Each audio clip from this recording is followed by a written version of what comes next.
So, questions for the Reformed, the Tulip, the Calvinist people. 2 Timothy 2:10. There's a whole bunch of versions here.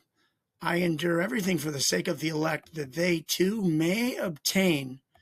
Now, my question is, if you're elect, aren't you guaranteed salvation under Reformed theology?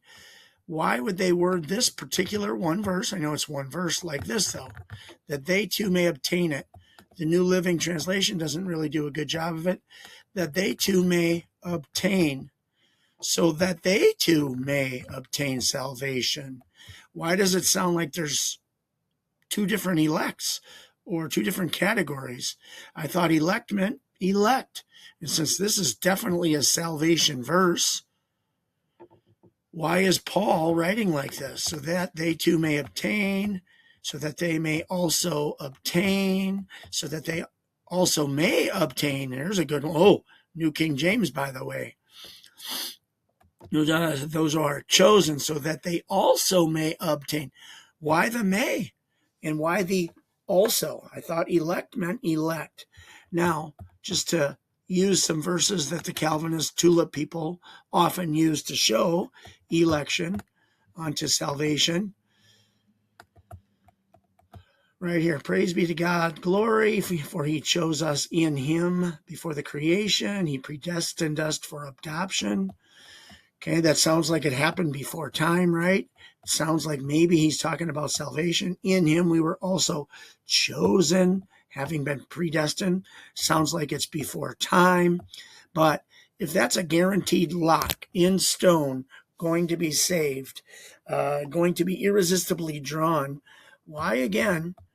I know it's just one verse, and one verse doesn't make the Bible, but man, why would all of a sudden Paul revert over and say, yeah, I'm going to go out and I'm going to preach. I'm going to preach to everybody. Sometimes I'm going to stay in a town for 3 years. Sometimes I'm going to go to the synagogue for 3 months straight every Saturday.